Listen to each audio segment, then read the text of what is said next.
जैसे कन्हैया ने देखा कुब्जा आ रही है तो कुब्जे की तरफ चलती है। कुब्जा की तरफ चले, कुब्जा भी देखी तो एकदम घूरती चल रही है। क्या चिढ़ा रहा है, चिढ़ा रहा। जैसे बच्चे कभी उद्दंडता बस किसी बूढ़ी माता या कोई टेंट टाड़ दिखाई पड़ा, बहरा अंधा गूंगा दिखाई पड़ता, परेशान करते हैं। और इधर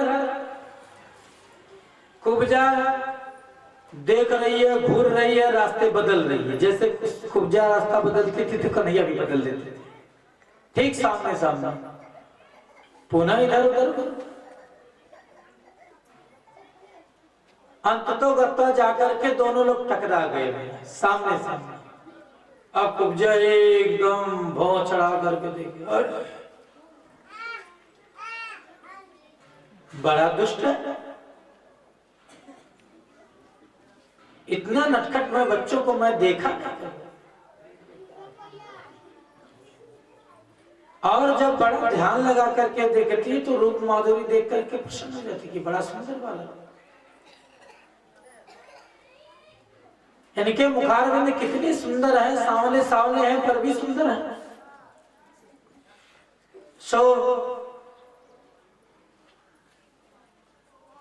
कुब्जा से भगवान कहे, भगवान ने कहा, कन्हैया ने कहा कि क्यों महारानी जी, अरे कहाँ जा रही हो?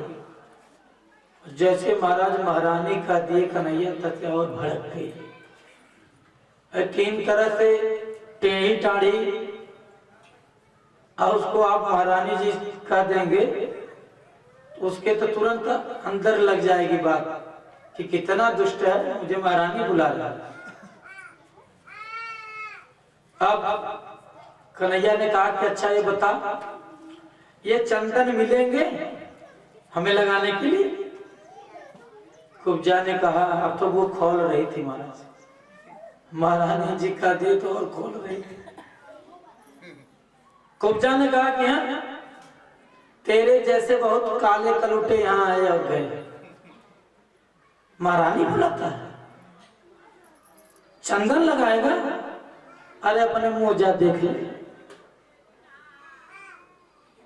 बोलने का ढंग नहीं, चंदन लगाएगा, जा थोड़ा मुंह देख ले।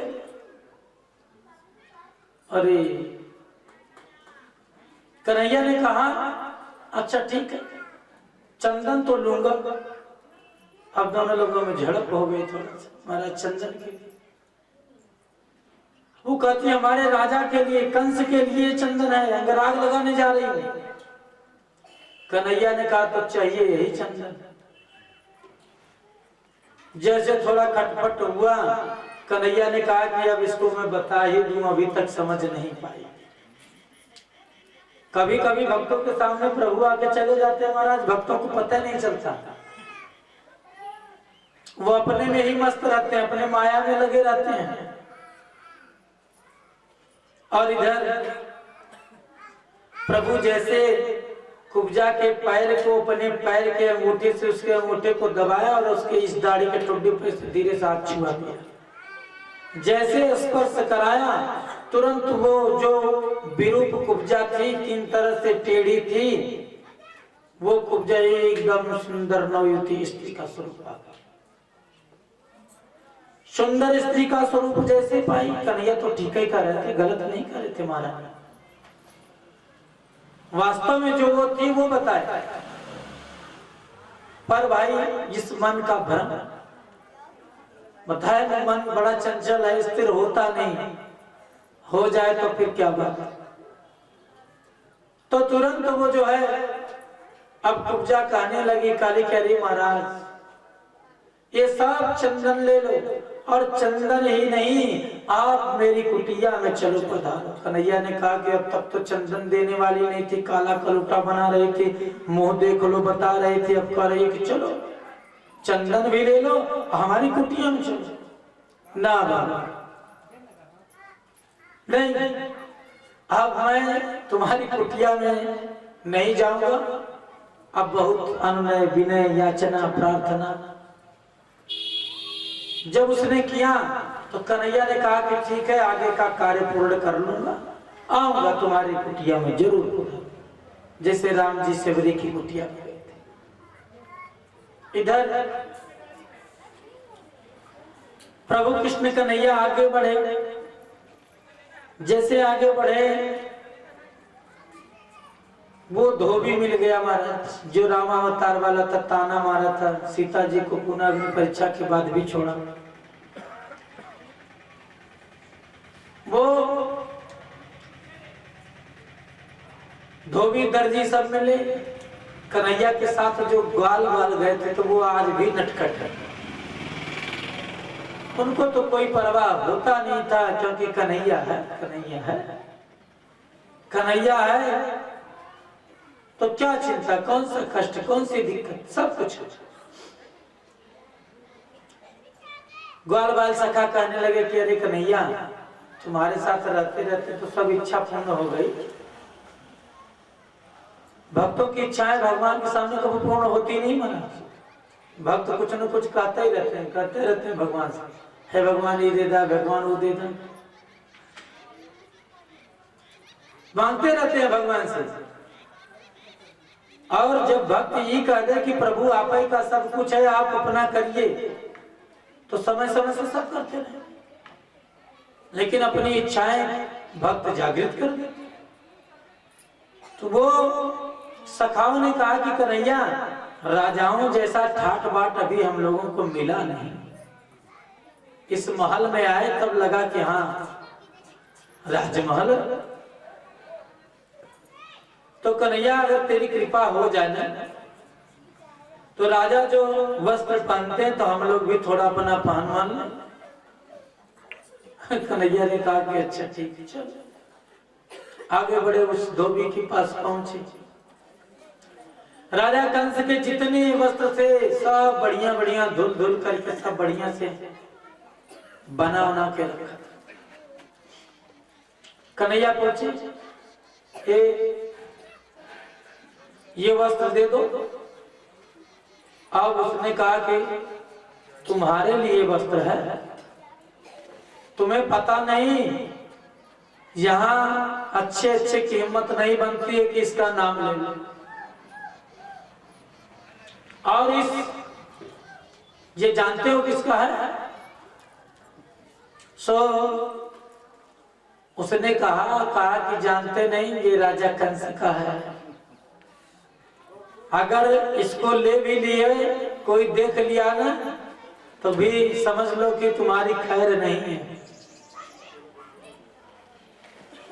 गड़बड़ है। कन्हैया कहा कि भाई दो, हमारे ये जो बाल बाल सखा है, जैसे महाराज सुबह पकौड़ी के लिए परेशान हो दुबे से। कन्हैया ने कहा कि हमारे जो सखा है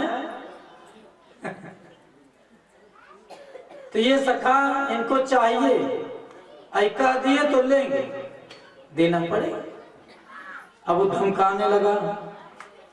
कन्हैया कहे यहाँ देखो भैया, धमकी उमकी नहीं चलती, सीधे मुक्की मुक्का चलेगा, धमकी उमकी नहीं चलेगी, तुरंत कोर्ट फैसला।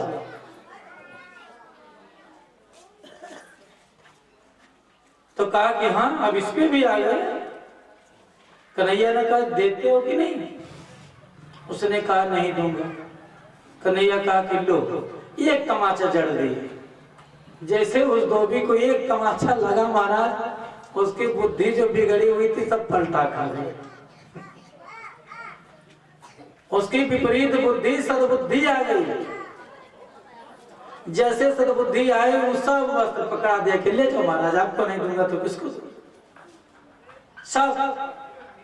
अब बाल बाल सखा एकदम खूब पहन करके, कोई कहता कि देखो मेरा नीले वाला, तनी कन्हैया थोड़ा देख तो लो, कन्हैया थोड़ा देखो मेरा वाला अच्छा है। तू कहता था कि तारीख है, तुझसे अच्छा मेरा है, मेरा कन्हैया देख। अब होड़ लग गई देखने वाले की कि मैं कौन सा राजा लगता हूँ, मैं कौन सा राजा हूँ। सब अपने को राजा महाराजे राजे का वस्त्र पहने, उछल कूद मचाए महाराज। ये भी ग्वाल वालों की इच्छा पूर्ण हुई। और आगे बढ़ते हैं तो जो वहां मल्ल युद्ध का स्थान बना था, उसके पहले ही महावत के द्वारा मदिरा पान करा करके हाथी को मदमस्त कर दिया गया था। कोयलियापीड़ नामक हाथी, जिसके पास हजारों हाथियों का बल था, वही महाराज कल की तरह खटपट चालू हो गई। इधर वाले शांत रहेंगे, इधर वाले एक भी नहीं बात करते, इधर तो सब होता है जितना होता है। हमको लगता है कि झगड़ा भी होती थी, इधर तो होती है। तो महाराज निवेदन है कि आप लोग कुछ समय के लिए और शांत रहिए। कैसे कि कथा भगवान की ऐसी है कि कथाओं में से कथा कथांतर नहीं, कई युग बीत जाएंगे तो भी गिन नहीं पाएंगे उनके न रूप को, न नाम को, न कथाओं को, न लीलाओं को। इसलिए जितने देर तक सुन लीजिए, समझ लीजिए वो अमृत ही है। इस पृथ्वी का अमृत यही है। अपना मन लगाएगा, हृदय में परमात्मा का चिंतन करेगा, तो कभी कभी महाराज आप देखते हैं कि कोई कोई लोग भगवान की तपस्या या कथा करते करते 4-4-10 घंटा मानस विश्राम करके उठेंगे, उत्तरकांड सब पूर्ण। हम भी सोचने लगे कि भैया ये बीच में उठेंगे कि बात करेंगे कि क्या करेंगे, कि कोई आएगा जाएगा। 4-5 घंटा बैठ के वहीं हम भी राम राम कर देखा। लेकिन अनुभव की बात बता रहे हैं कि जब आप उस भगवान के भक्ति में सराबोर हो जाएंगे तो आपको जो भूख लगती है ना, वो भूख का कार्य ये श्लोक पूर्ण करता है। जब शरीर को सुख मिलता है तभी नींद आती है। शरीर को आत्म सुख मिलेगा, निद्रा प्रारंभ होगी। सुखानुभूति तभी होगी जब शरीर को सुख मिलेगा, निद्रा। तो सो वो ये एकदम पूरा पारायण रामचरितमानस का करके ही अंत में उठे। 12 घंटा में पूरा रामायण रामचरितमानस। हम 5-6 घंटे के बाद चले गए। 2-3 घंटा बाद फोन करके बताया कि गुरुजी जल्दी आप आइए, जहां हो 1-2 घंटे में ये हो जाएगा, तो हवन मन होगा।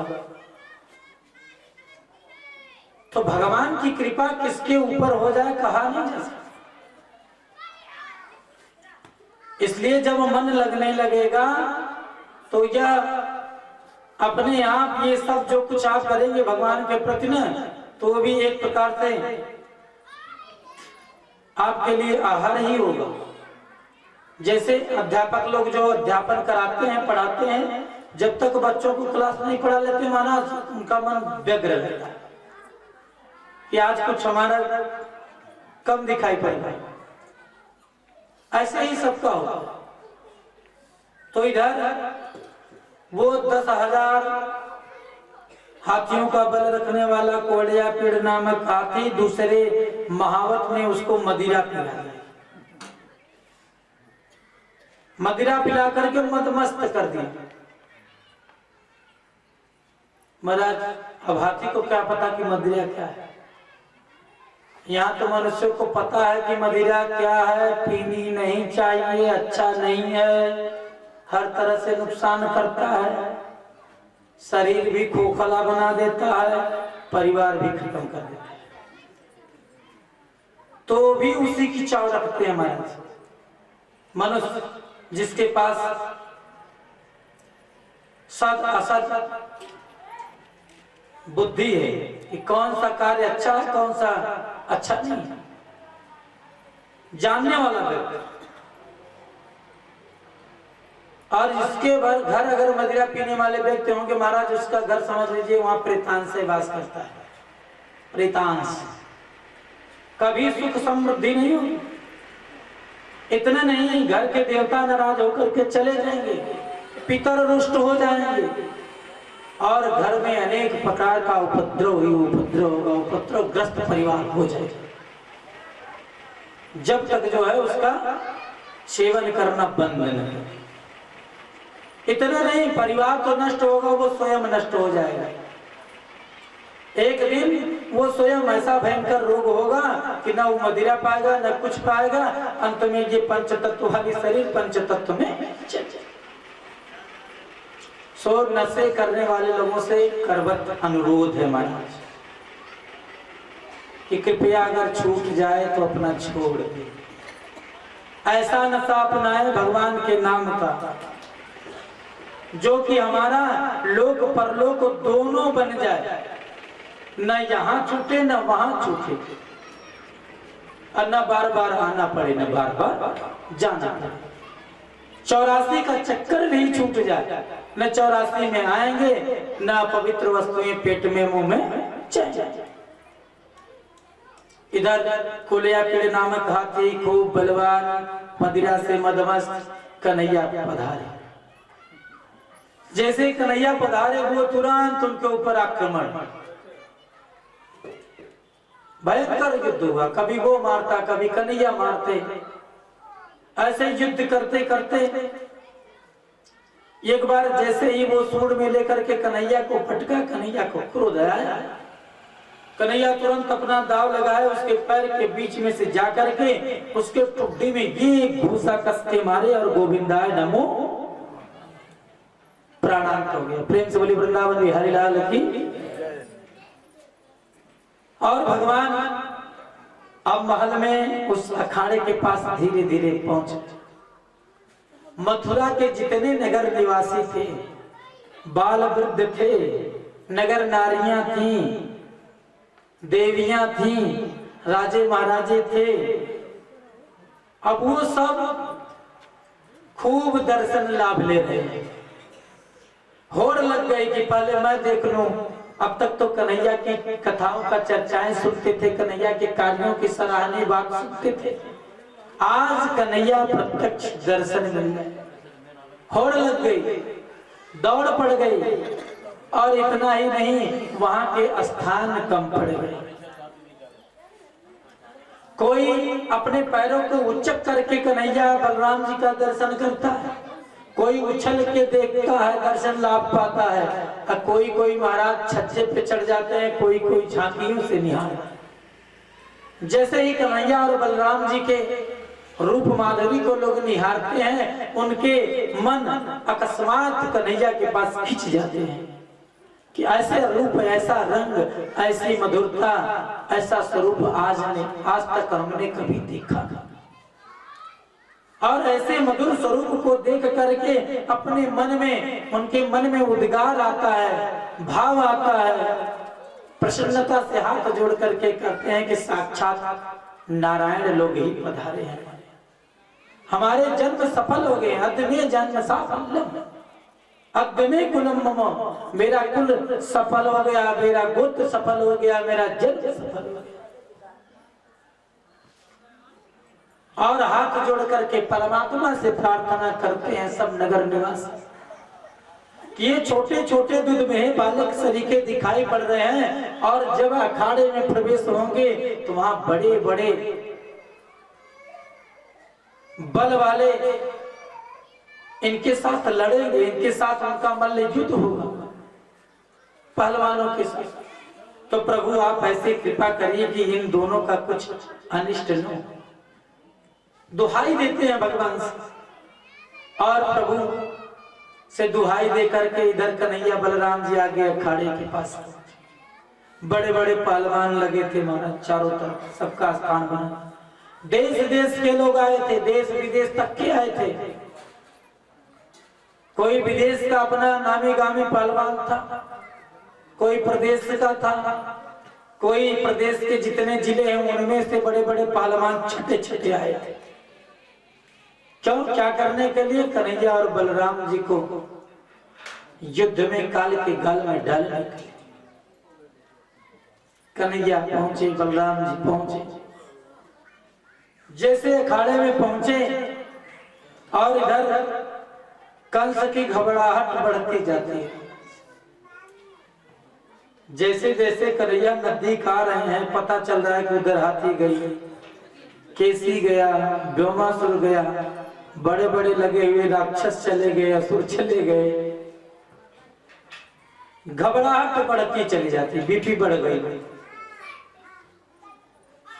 घबराहट बढ़ने लगी। और भगवान कृष्ण कन्हैया बलराम जी से चाणूर मुष्टिक दोनों का युद्ध प्रारंभ हुआ। कभी चाणूर अपना जो है बल लगाता था, कभी भगवान अपना बल लगाते थे, कभी मुष्टिक, चाणूर मुष्टिक और कन्हैया बलराम जी चल रहा है। जोर अजमाते अजमाते, क्योंकि अखाड़े में जब ये अखाड़ा वाला युद्ध होता तो पहले वो हाथ लगा के पहले देखते हैं कि कितनी शक्ति, कितना ताकत, आगे पीछे। जैसे कभी कभी हमको याद आता बच्चे लोग हाथों मिला करके कहते तुम गिराओ मेरा, मैं तुम्हारा गिराओ। सो चाणूर मुष्टिक के साथ पहले जोर अजमाइश हुई। पुनः कृष्ण कन्हैया बलराम जी चाणूर मुष्टिक को भी अखाड़े में काली के गाल, और जितने भी बड़े बड़े पहलवान आए थे उन सब पहलवानों को धीरे धीरे काल के गाल में डाल दिए।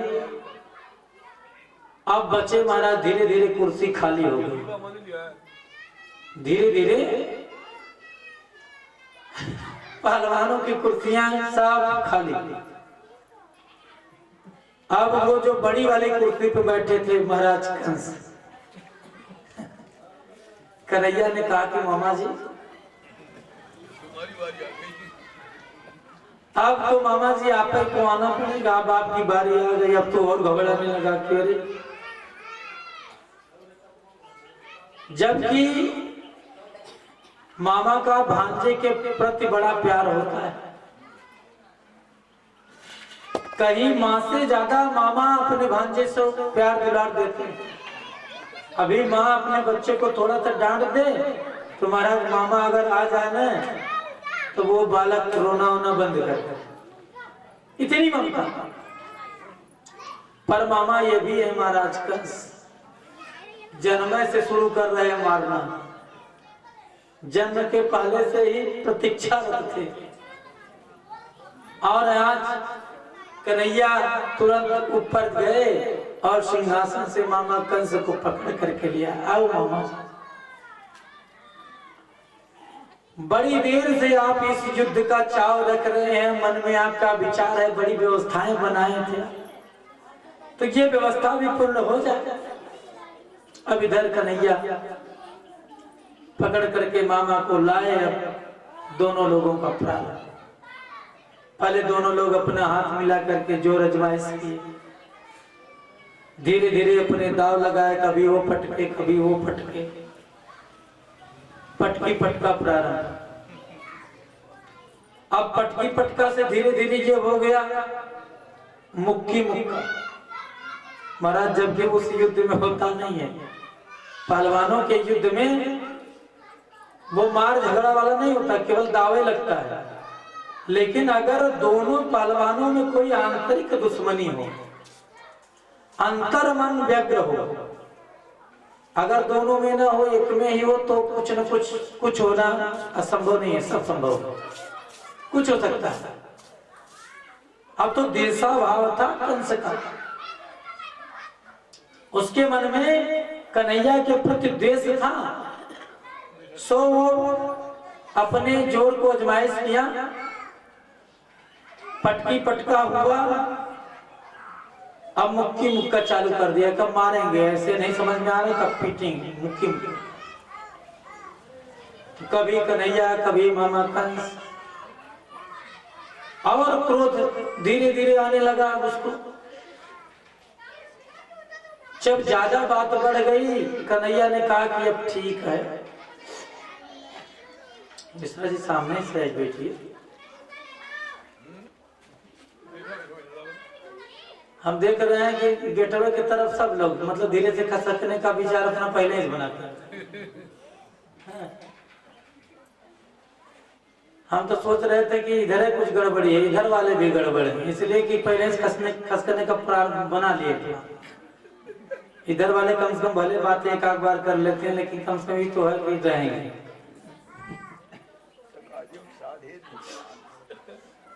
तो कन्हैया को क्रोध आया। कन्हैया कहे कि अब देखिए मामा, अब बहुत ज्यादा देर तक नहीं अच्छा है।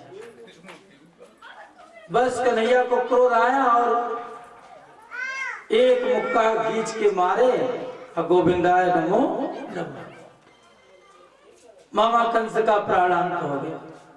प्रेम से बोली वृंदावन बिहारी लाल की।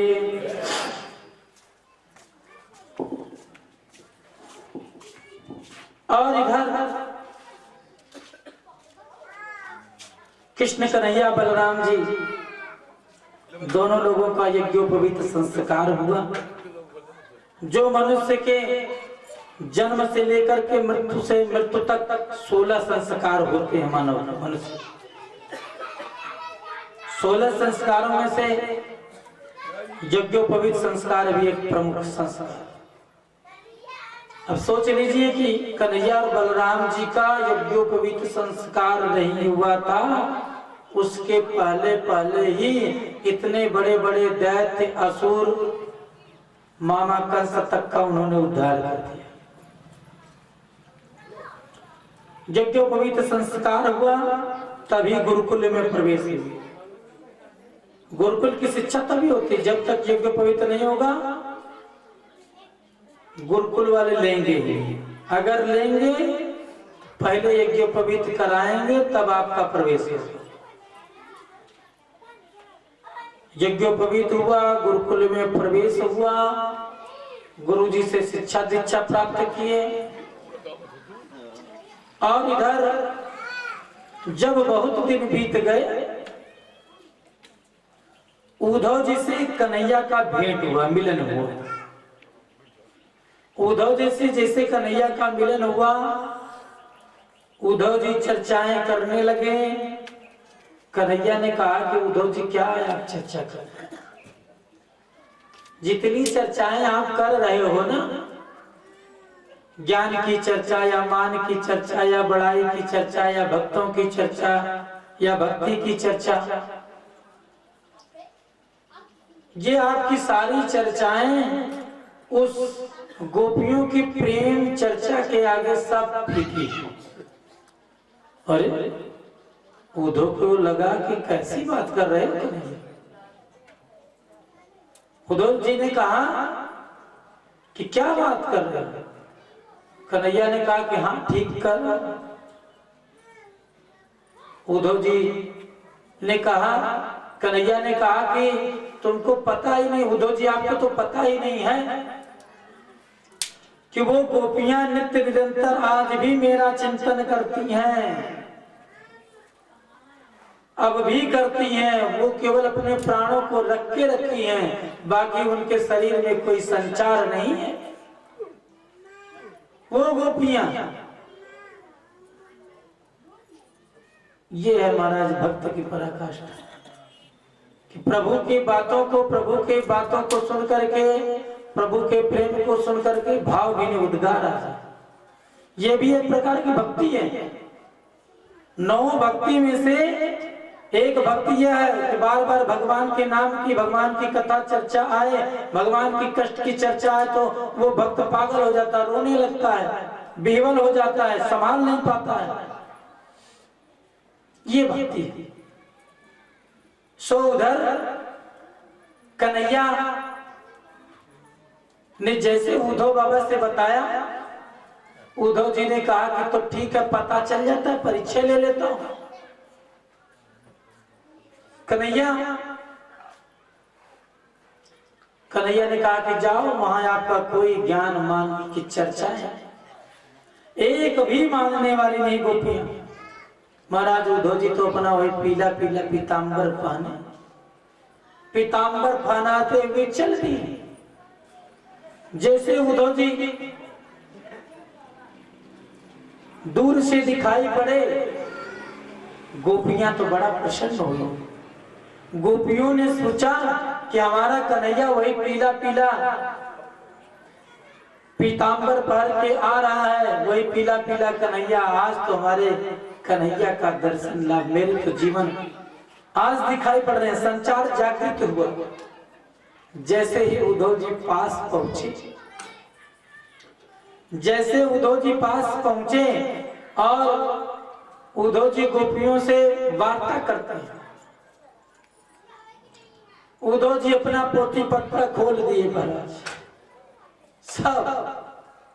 उद्धव जी कहते हैं कि गोपियां सब बैठ जाओ, मैं ज्ञान की बात बताता हूं ना, तो तुम्हारे जो ये मन में प्रेम का उद्गार है, कन्हैया के प्रति जो तुम्हारा लगन लग गया है, प्रेम लग गया है, मन लग गया है, वो सब दूर हो जाएगा। ज्ञान की चर्चा, ज्ञान बताऊंगा। वो वास्तव में तो सत्य यही है महाराज कि परमात्मा से अगर प्रेम लग जाए तो वो प्रेम पूर्ण है। मन लग जाए तो हमारा आपका सारा कार्य बन जाए। इधर पोथी पत्रा खोले, अब तो कोई बातें नहीं सुहा रही है गोपियों को, कुछ बात अच्छी नहीं लग रही कि हमने तो सोचा कन्हैया आया, पर ये तो देखने में लगा कन्हैया, लेकिन कन्हैया है। जब बड़बड़ बड़बड़ बहुत देर तक महाराज ज्ञान की चर्चा चली, सो गोपियां कह पड़ी। गोपियों ने कहा कि अरे महाराज उद्धव जी, ये जो आप हमें ज्ञान की चर्चाएं बता रहे हैं ना, ये ज्ञान की चर्चा एक भी हमें सुहाती नहीं, आप एक भी नहीं सुहाती। और अपना ये पोथी पत्रा बंद कर दो। जो ये सब है सब अपनी ज्ञान मान बढ़ाई बंद करो। हमको अगर कुछ बताना है तो कन्हैया की बात बताओ। हम तो सोचे कि कन्हैया आ रहे हैं, पास आए तो कन्हैया के दूत हो, कुछ आए होंगे उनकी बात सुनाने के लिए। तुम तो जब से आए हो वही ज्ञान वही ज्ञान वही ज्ञान।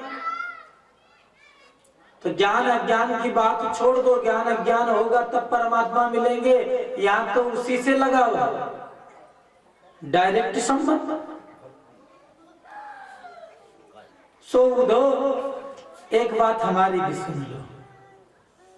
उद्धव जी तो महाराज आश्चर्यचकित हो गए, बंद मुंह बंद। अरे इतनी देर से मैं मन ही मन सोचने लगे कि इतनी देर से ज्ञान की चर्चा जहां जाता हूं लोग बैठ जाते हैं आसपास, और ये उद्धव इतनी ज्ञान की चर्चाएं गए, गोपियों ने बंद कर दिया। गोपियों ने कहा कि उद्धव जी, उद्धव मन न भयो 10-20, एक हुतो सो गयो श्याम सा। 10-20 मन नहीं, मन तो एक है। वो जब से श्याम सुंदर कृष्ण कन्हैया गया ना, उसके साथ मन चला गया। केवल इस शरीर में ये प्राण वायु है और ये शरीर है, शरीर से मन चला गया। सही बात है कि मन बहुत चंचल है। मन इतना चंचल है कि हमारा वेद कहता है कि यज्जाग्रतो दूर मुदयति दैवम तद सुप्तस्य तथैवैति। कहते हैं मन हमारा और आप सोते अवस्था में भी चला जाता है, जब निद्रा में रहते हैं मन चला गया, स्वप्न देखने लगे। जागृत अवस्था में भी जैसे बैठे हैं और मन पहुंच गया कि घर, ओ ताला बंद करके आए हैं, अंधेरा हो रहा है, चोर ना आ जाए, तलवे न तोड़ दे, ये मन। या मन चला गया, एक बालक मेरा अमेरिका रहता है, पता नहीं अभी तक फोनवा नहीं आया, मन है। गोपियों ने कहा कि मन एक ही था, है चंचल, परंतु जिस चंचल चित चोर मन चोर माखन चोर के पास वो लग गया ना, वो अब कहीं नहीं जाता, एक ही जगह पड़ा। तो उसके संग चला गया। ये सब आपकी बात थी, सुहाती नहीं। ऐसा करो वो दोनों कि हम जान रहे हैं कि वो जैसा चोर है वैसे उसके संगी साथी भी है, तो जाओ, वो कभी आने वाला नहीं है, वो कभी आने वाला नहीं है उस वृंदावन को छोड़ करके। तुलसी के साथ रहता है ना, गोपी को अब गोपी से क्या लेना देना? अरे जब लेना था तब लेना था, जब माखन खाना था तब गोपी थी, अब थोड़े गोपी है।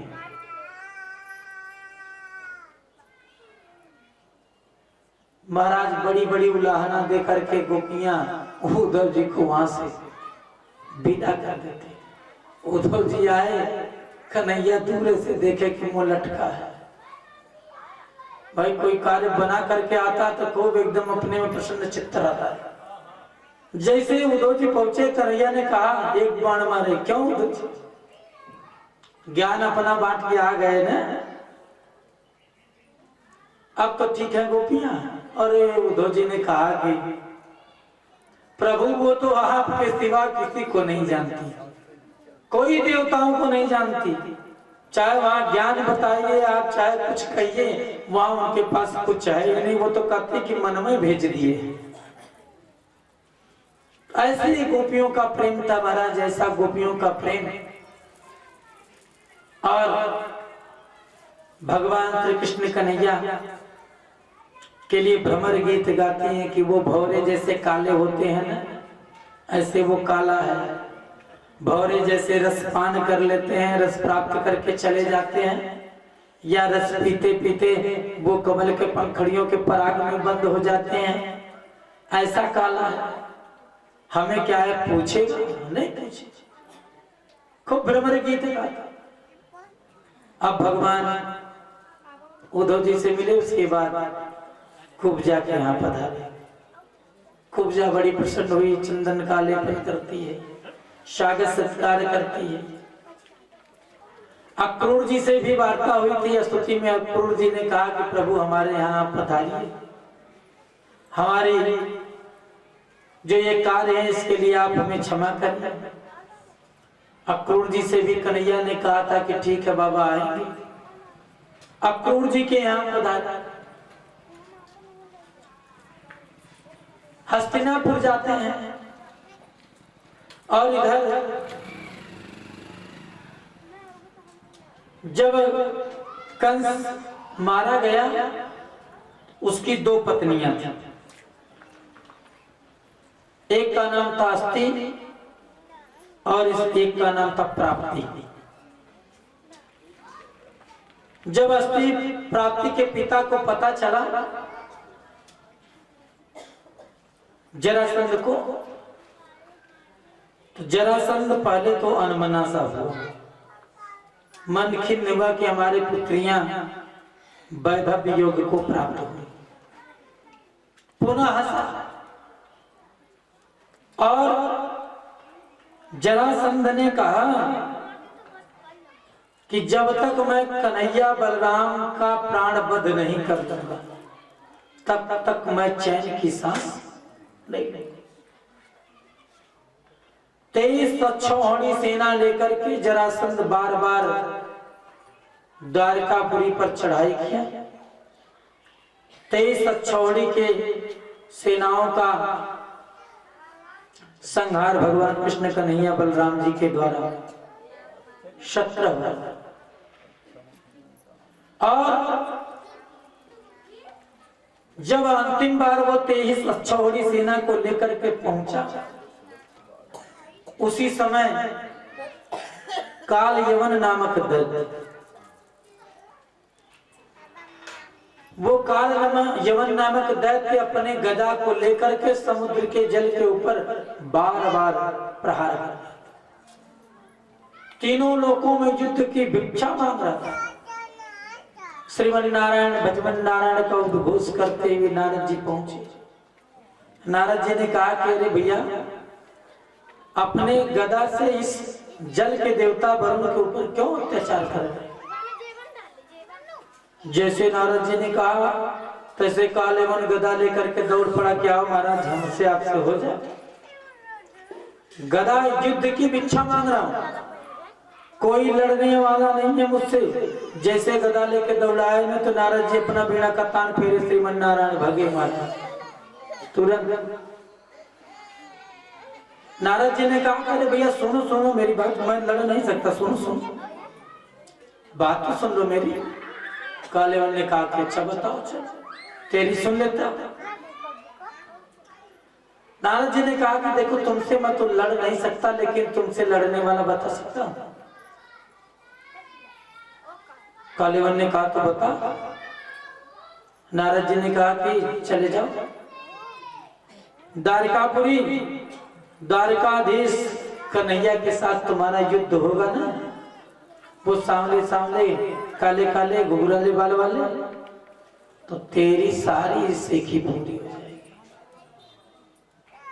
तुम्हारी सारी इच्छाएं पूर्ण हो जाएंगी जो ये गदा युद्ध मांग रहे।